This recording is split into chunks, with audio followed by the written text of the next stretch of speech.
సరస్వతీ పుష్కరాలకు సంసిద్ధమైన కాళేశ్వర ముఖానికి క్షేత్రపాలకుడు ఎవరు తెలుసా?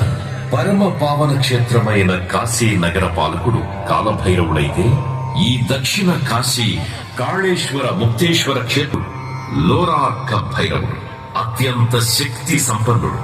భక్తజన రక్షకుడైన కాలభైరవ స్వామి ఎంతటి రుద్రరూపుడో ఆయన అష్టకం అంత ఆర్ద్రంగా సాగుతుంది. ఇప్పుడు మనం ఆ కాలభైరవాష్టకాన్ని విని తరిద్దాం.